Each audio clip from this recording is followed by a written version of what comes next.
요한복음 6장 1절로 15절 말씀 봉독하도록 하겠습니다. 그 후에 예수께서 디베랴의 갈릴리 바다 건너편으로 가시며 큰 무리가 따르니 이는 병자들에게 행하시는 표적을 보았음이라. 예수께서 산에 오르사 제자들과 함께 거기에 앉으시니 마침 유대인의 명절인 유월절이 가까운지라.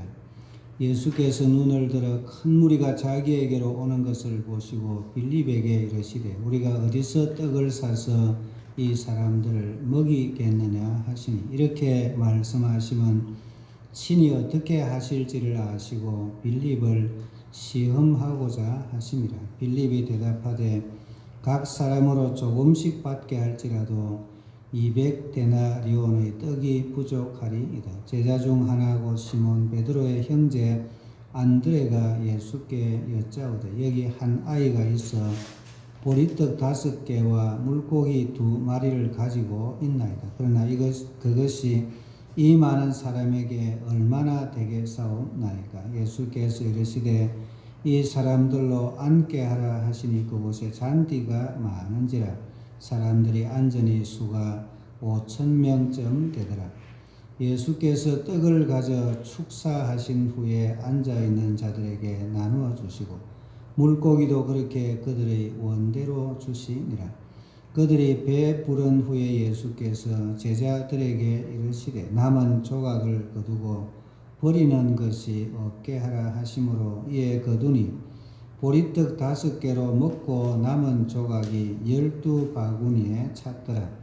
그 사람들이 예수께서 행하신 이 표적을 보고 말하되 이는 참으로 세상에 오실 그 선지자라 하더라. 그러므로 예수께서 그들이 와서 자기를 억지로 붙들어 임금으로 삼으려는 줄 아시고 다시 혼자 산으로 떠나가시니라.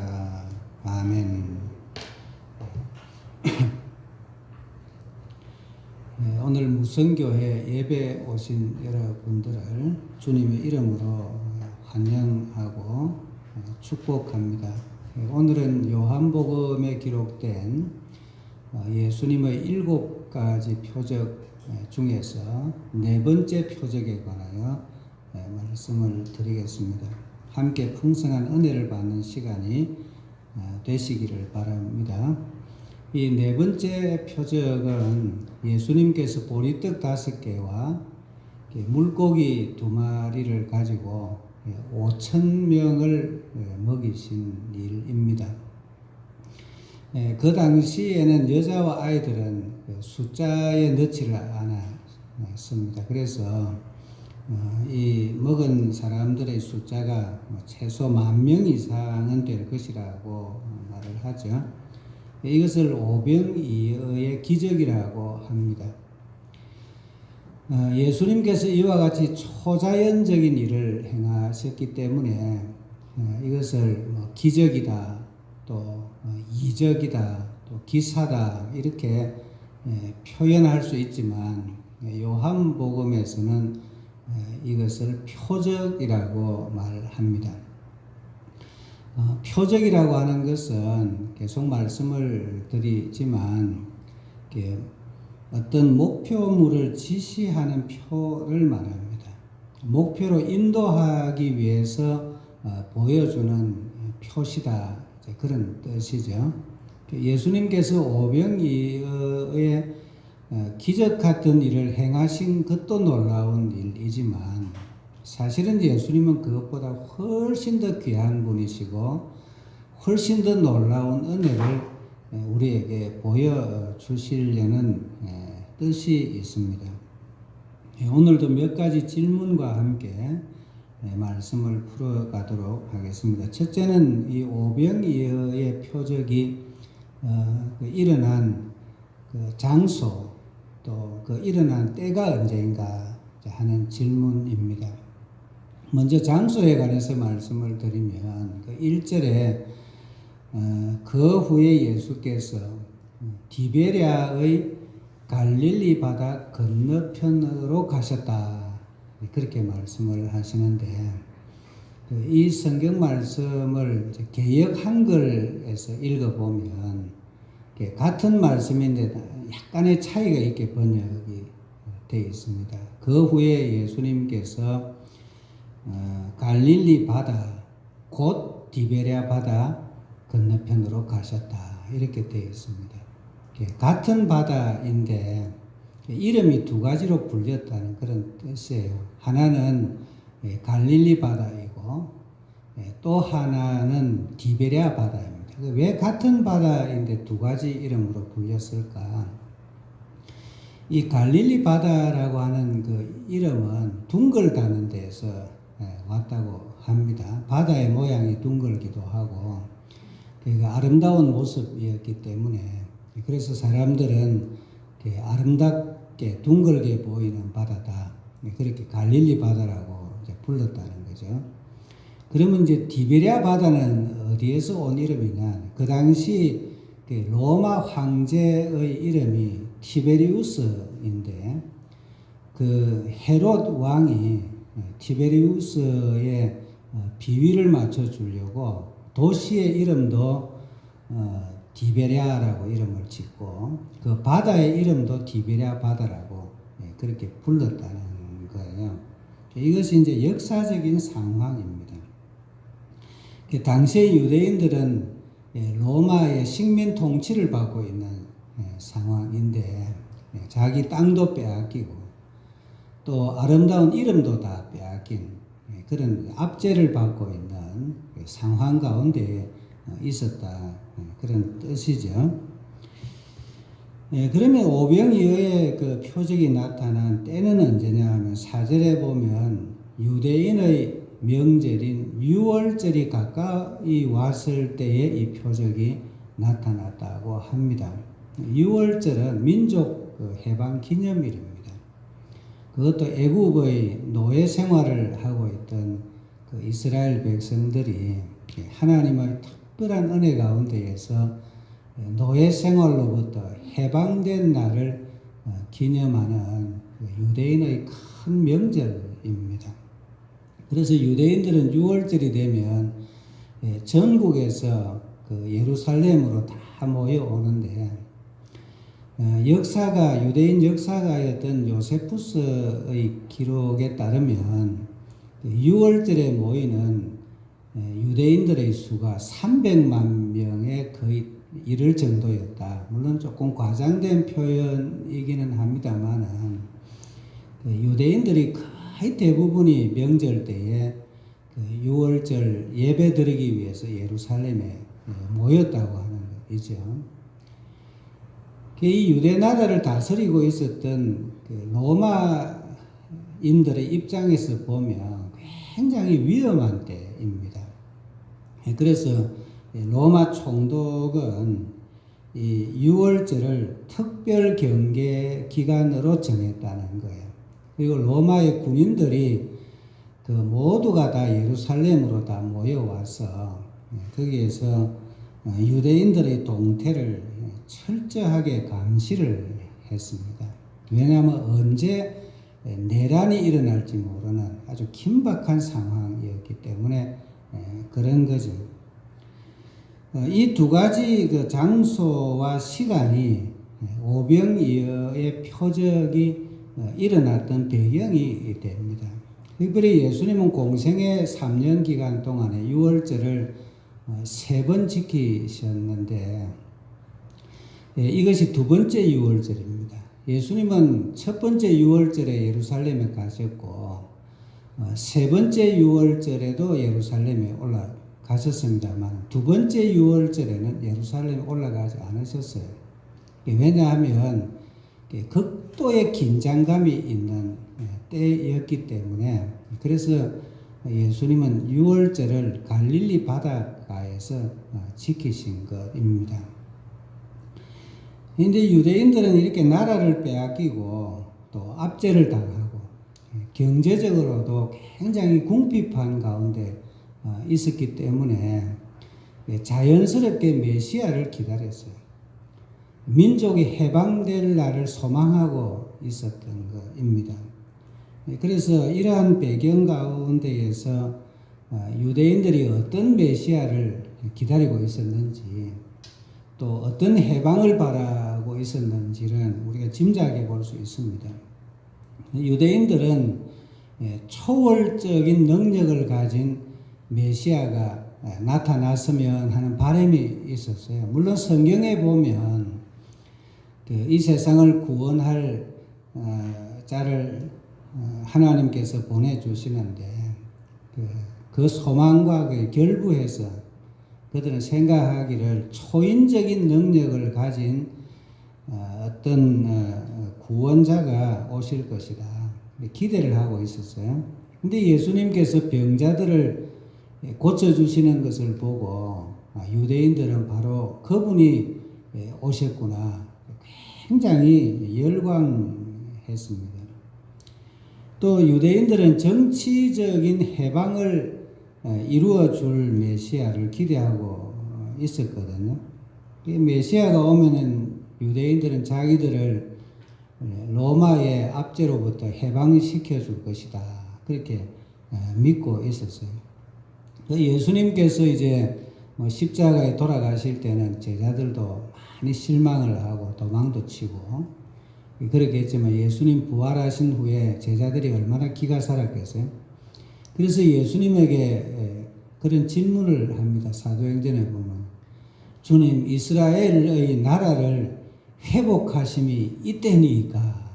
사실은 이 제자들의 그 질문은 그 영적인 나라를 의미하는 게 아니에요. 정치적으로 이제 우리가 독립할 때가 되지 않았습니까? 그런 질문을 하고 있습니다. 그것이 유대인들의 희망이었어요.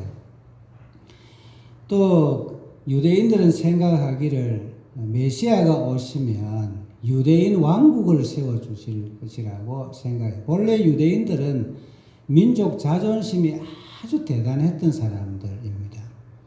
우리는 아브라함의 후손이고 하나님의 특별히 선택받은 백성이다.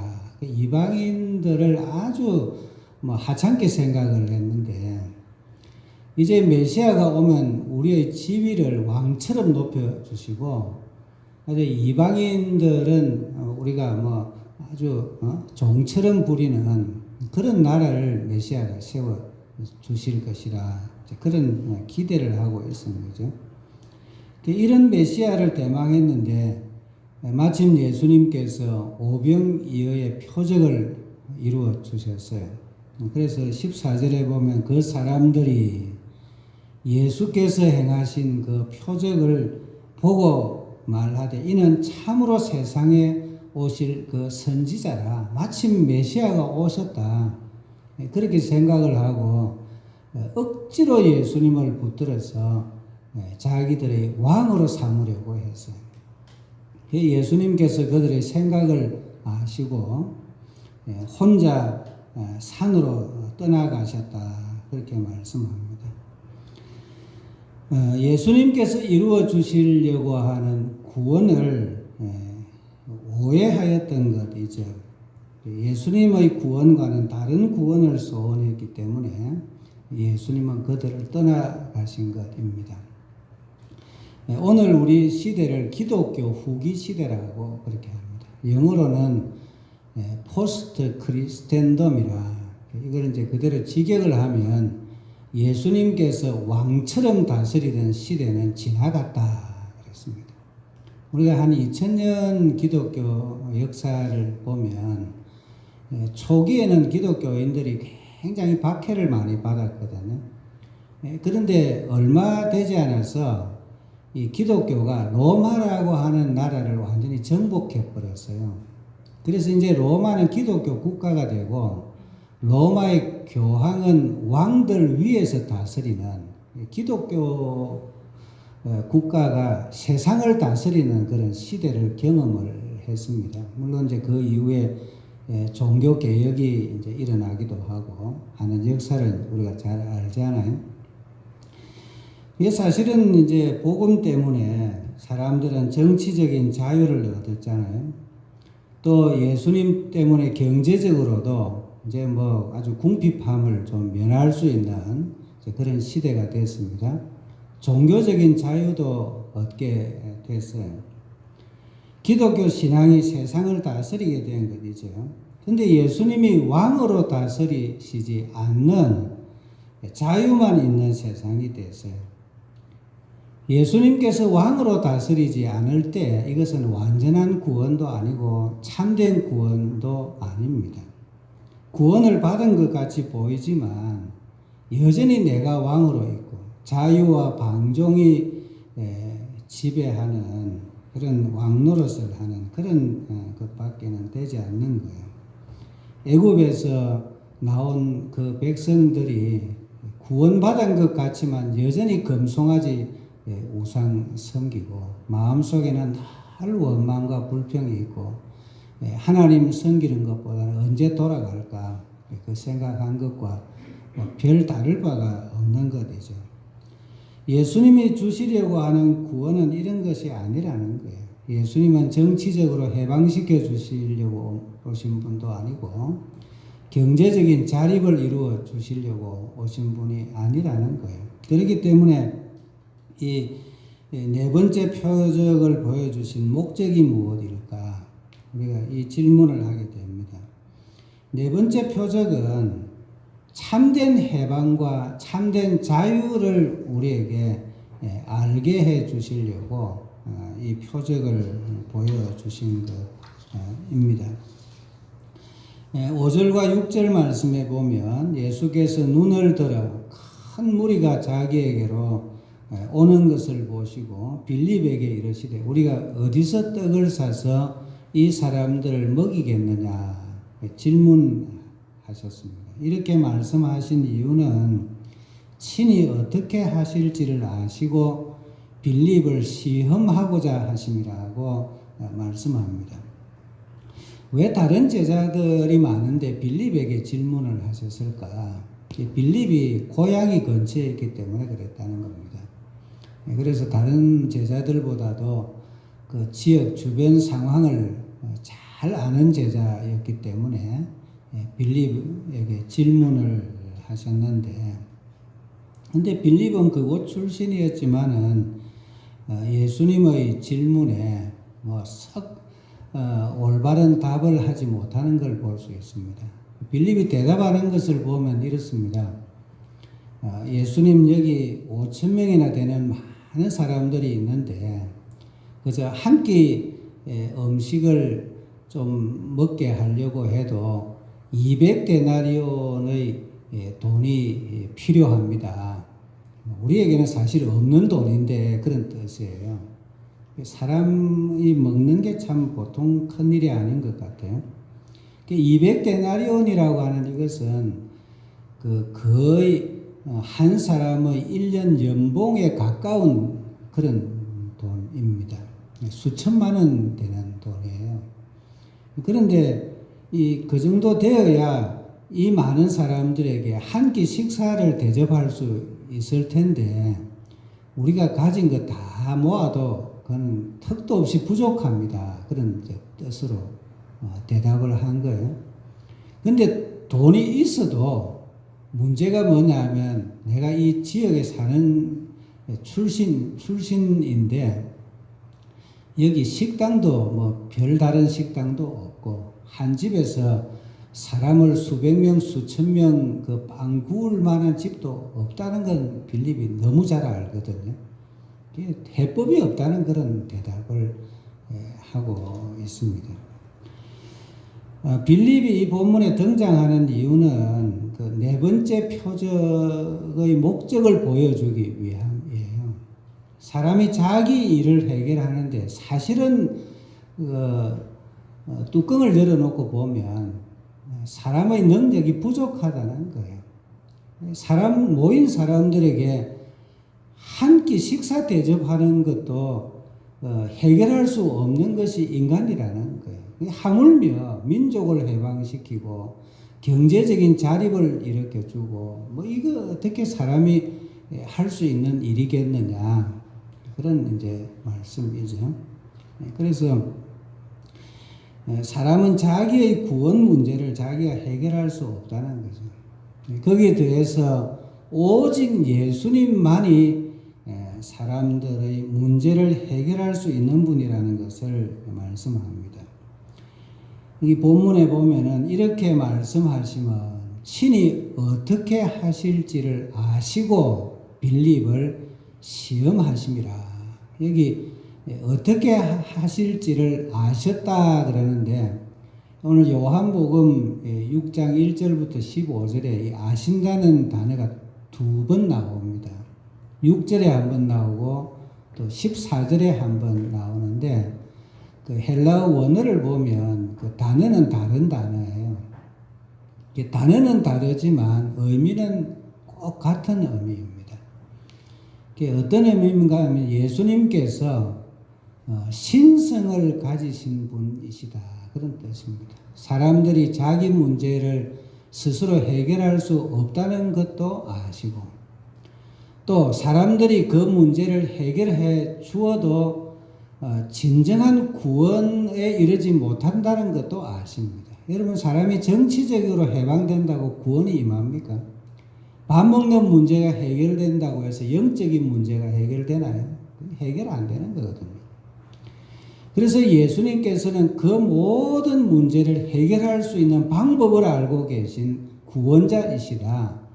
그런 의미로 이 단어를 채택을 한 것입니다. 예수님은 다시 말하면 유월절의 참된 의미를 알고 계시는 분이에요. 여러분 유월절은 사람이 그저 노예에서 해방된 것만 아니라 죽을 수밖에 없는 운명을 가진 존재를 하나님이 살려주셨다는 것이 유월절의 의미이잖아요. 그래서 예수님은 우리에게 참된 생명과 참된 구원을 가지고 오신 바로 그분이라는 사실을 보여주고 있습니다. 예수님은 불완전한 구원을 주려고 오신 분이 아니라는 거예요. 예수님은 완전한 구원을 가지고 오신 줄을 저와 여러분은 믿으시길 바랍니다. 그래서 오늘 이제 마지막 질문, 예수님은 그러면 어떤 구원을 가지고 오셨나는 거죠. 예수님이 가지고 오신 구원이 뭐냐는 거예요. 오늘 본문에서 제가 세 가지를 좀 정리를 해 보았는데 예수님께서 가지고 오신 참된 구원은 뭐냐? 첫째, 헌신이 따르는 구원을 예수님이 가지고 오셨어요. 여기 예수님께서 빌립을 이제 시험하시는 중에 그 옆에 있던 안드레라고 하는 제자가 다가옵니다. 안드레도 고향이 이 지역이에요. 어릴 때 아마 같이 자라난 친구이거나 뭐 동생이거나 할 수 있습니다. 그런데 안드레가 와서 말하기를 한 어린아이가 보리떡 5개와 물고기 2마리를 지금 가지고 있다. 그렇게 말씀을 합니다. 이 오병이어의 이 표적은 사복음서에 다 기록이 되어 있거든요. 그래서 그 복음서에 기록된 내용들에 약간의 어떤 차이점들이 있습니다. 물론 그 뭐 표적 자체가 다르다는 말은 아니고 표현의 차이가 조금씩 있는데 다른 복음서하고 비교해 보면 그 이야기의 전개 과정이 이렇습니다. 예수님께서 제자들에게 너희들에게 먹을 것이 있는지 한번 알아보라 그렇게 말씀을 하셨거든요. 그 제자들이 이제 그 예수님의 말씀에 순종해서 자기들이 뭐 가진 거 있나 하고 찾아봤더니 먹을 건 하나도 없고 그래서 그 사람들 있는 가운데 들어가서 혹시 먹을 것 가진 사람이 있습니까? 이런 질문을 하면서 다니는데 그 말을 들었던 사람들 중에 한 어린아이가 마음에 감동이 온 거예요. 무슨 감동이 왔냐요? 아, 예수님께서 배가 고프신가 보다.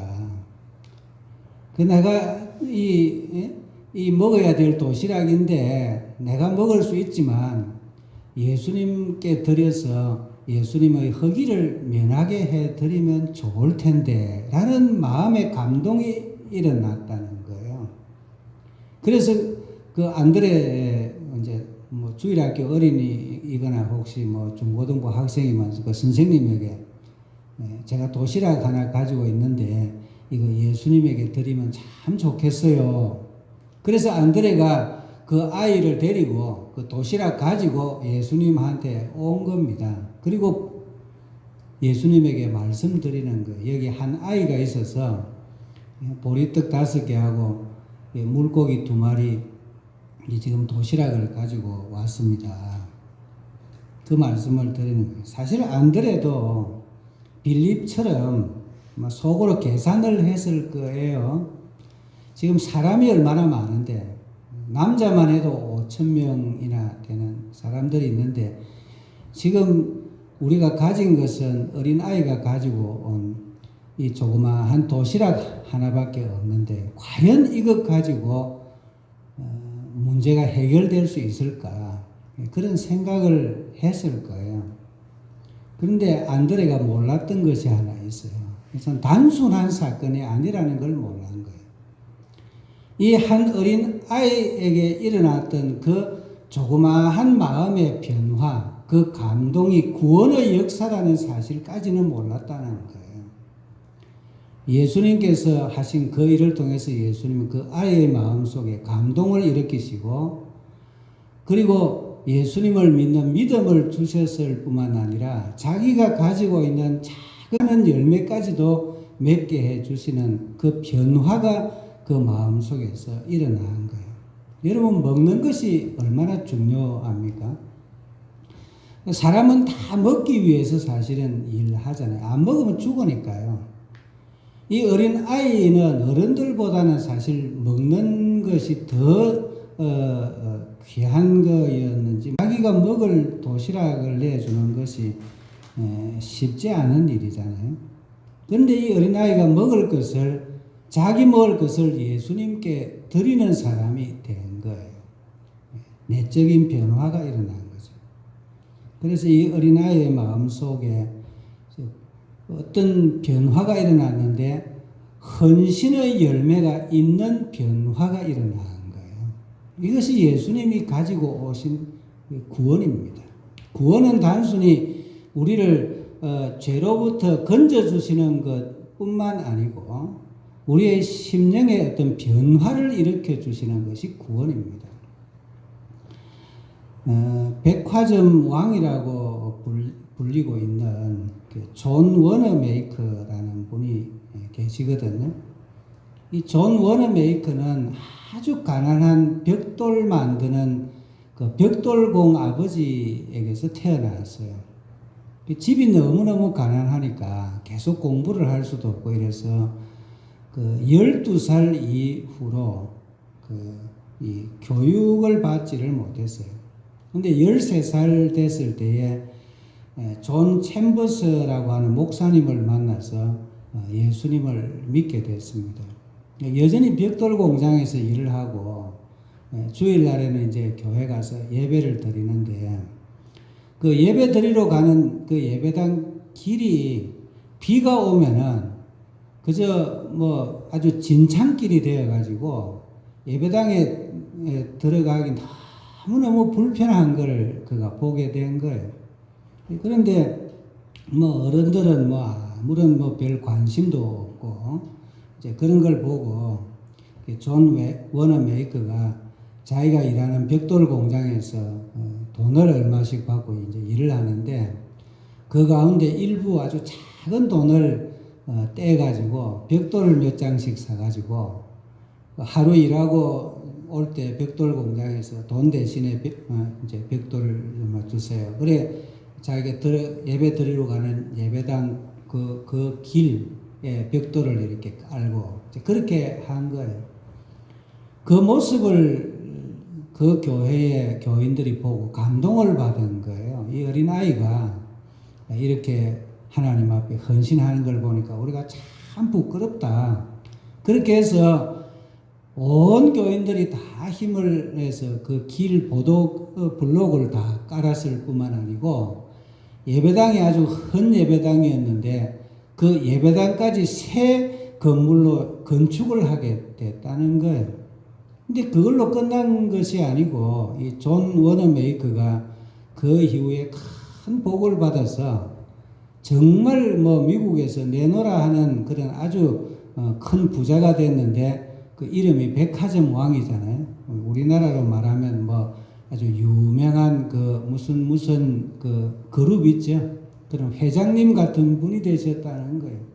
그리고 그걸로 뭐 내가 돈 많이 벌었다, 복 받았다, 그걸로 끝난 게 아니고, 그는 하나님 주신 축복으로 아주, 교회를, 예배당을 지을 수 없는 곳마다 찾아다니면서 교회 건물을 얼마나 많이 지어준지 모르고, 우리나라에도 그 건물들이 있습니다만, YMCA라고 그, 신앙단체의 건물을 세우고, 우리 현신에 수많은 젊은이들을 섬기고 또 변화시키는 일을 했다는 거예요. 우리가 하나님 앞에 헌신하면 축복을 받습니다. 제가 말씀드리는 건 그게 아니에요. 그거는 2부 순서입니다. 중요한 건 뭐냐면 우리가 구원받으면 헌신하는 사람이 된다는 거예요. 그냥 구원만 가지고 오신 것이 아닌 줄을 저와 여러분은 믿으시길 바랍니다. 예수님이 가지고 오신 구원은 예수님과 그리고 예수님의 교회와 성도들을 생각할 때 헌신하는 마음이 생겨나는 구원을 가지고 오신 거예요. 저와 여러분에게도 이와 같은 구원이 임하게 되기를 바랍니다. 두 번째 이 예수님이 가지고 오신 구원이 뭐냐? 순종이 따르는 구원을 예수님 가지고 오셨어요. 이게 안드레의 말을 이제 들으신 예수님께서 이 사람들로 앉게 하라. 안드레의 말이라는 게 한 아이가 보리떡 5개, 이 보리떡이라는 것은 아주 거친 음식입니다. 그 당시에 뭐 짐승 사료로 쓰이기도 했던 음식이라는 거거든요. 우리나라에도 비슷한 음식이 있잖아요. 그렇죠? 이제 그런 음식인데 그것도 한 아이가 먹을 만한 그 음식을 예수님이 받으시고는 이 사람들로 앉게 하라. 그렇게 말씀해요. 이 앉게 하라는 말이 참 재밌는 말인데 그 당시 유대인들이 그 음식을 먹기 위해서 앉는 모습을 묘사하는 말입니다. 유대인들은 우리처럼 이렇게 그 허리를 곧바로 세우고 앉아서 음식을 먹는 것이 아니고 이 다락방 같은 데에다가 뒤에 쿠션을 이렇게 놔두고 비스듬히 누워가지고 뭐 한쪽 손은 이렇게 머리를 받쳤든지 뭐 이렇게 하면서 서로 이야기를 나누면서 그렇게 음식을 먹었다는 거예요. 그 모습을 묘사하는 단어를 사용했어요. 한번 여러분 생각을 해보세요.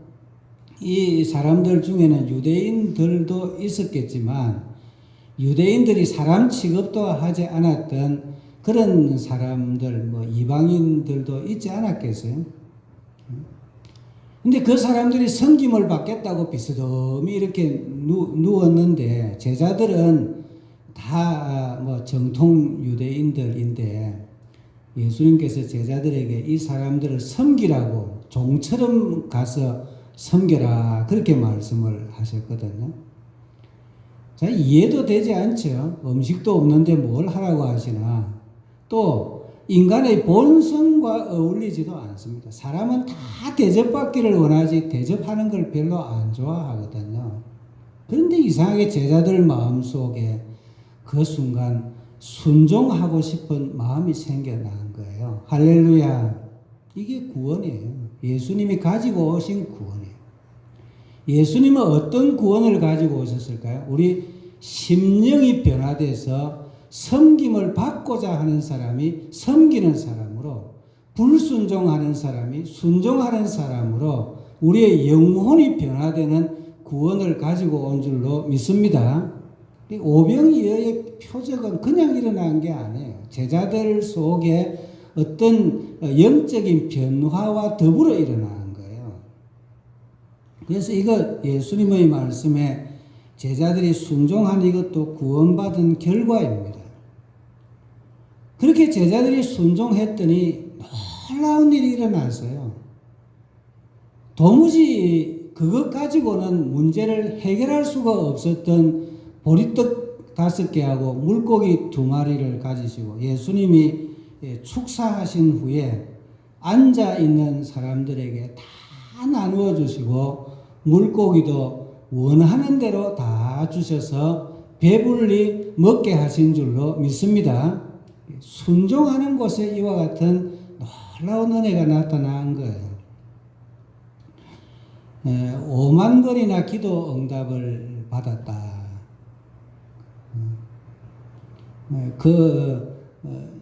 이름은 조지 뮬러라고 하는 목사님인데 여러분 책도 아마 읽어보셨을 거예요.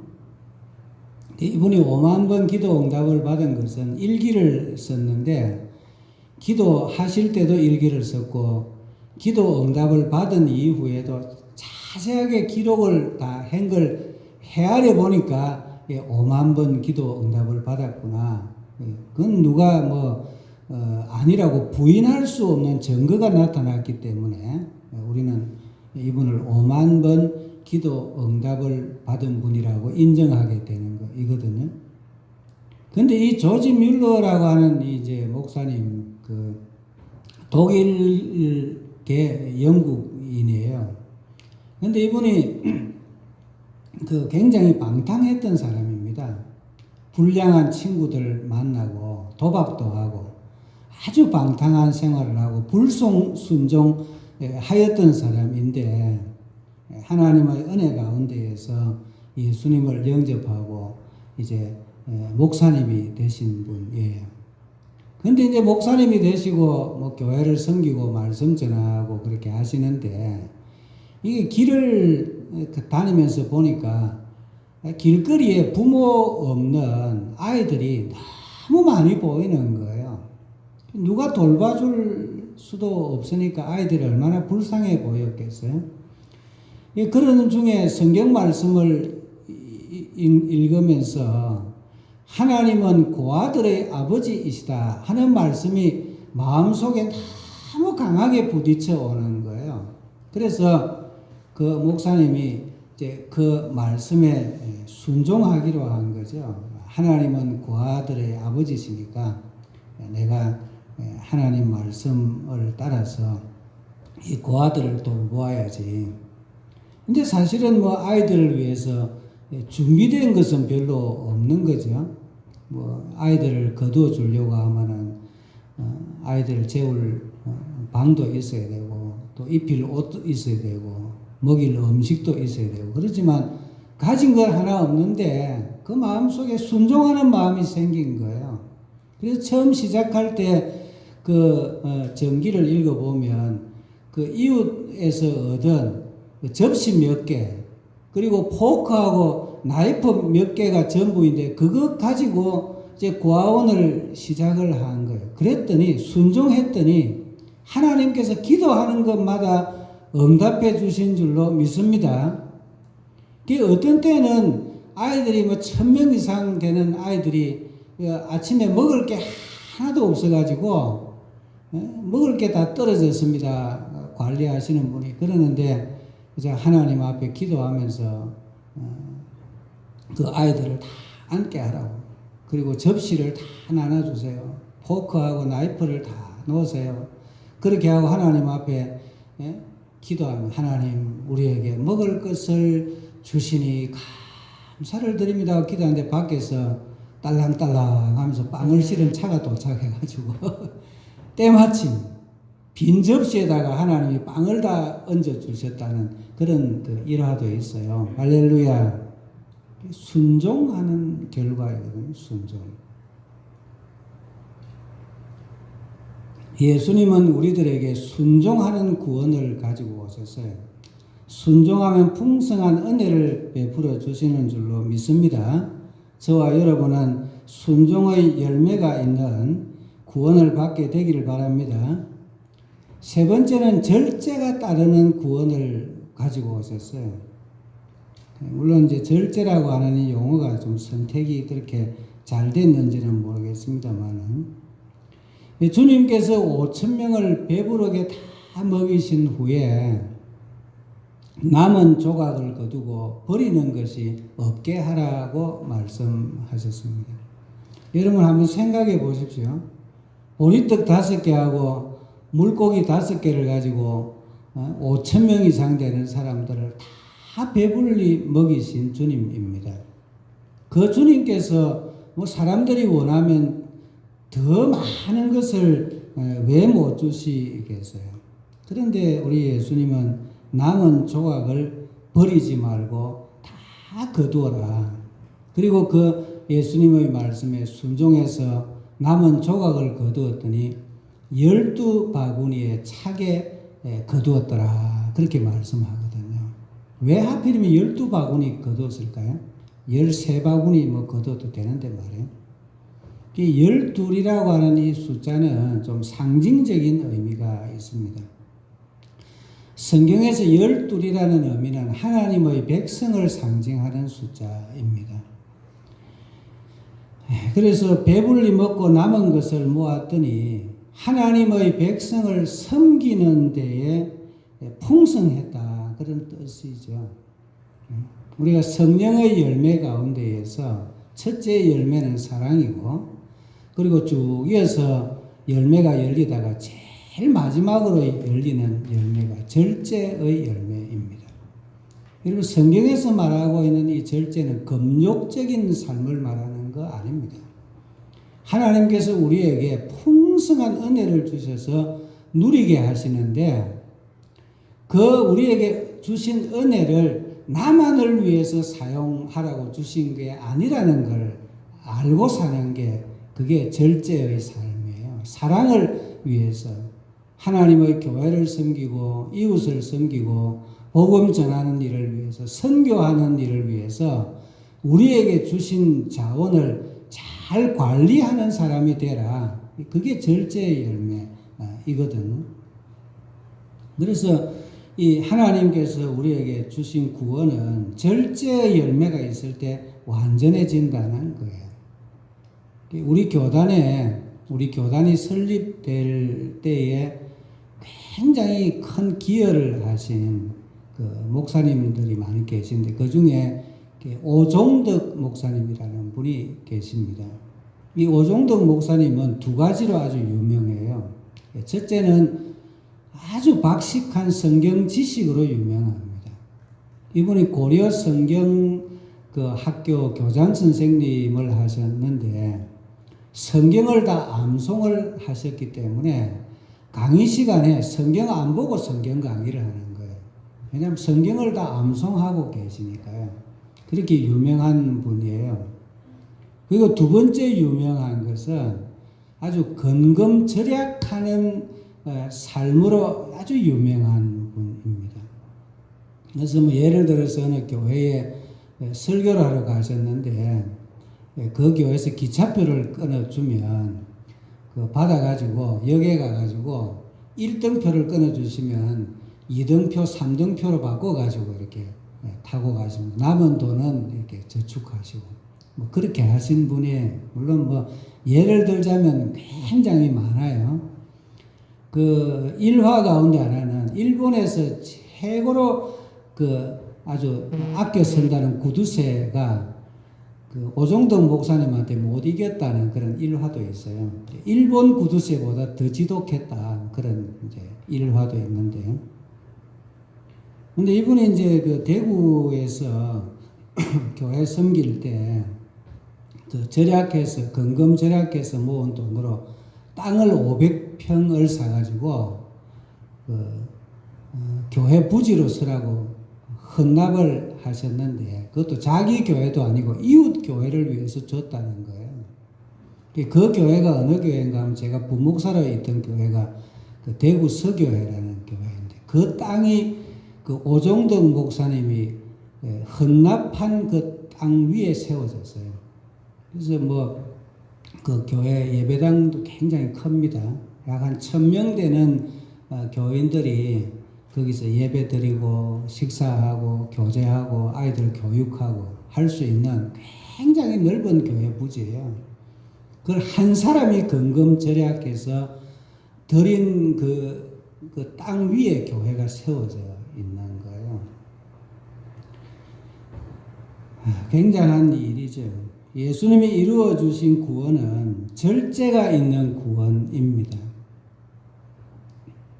이제 말씀을 이제 마무리하려고 합니다.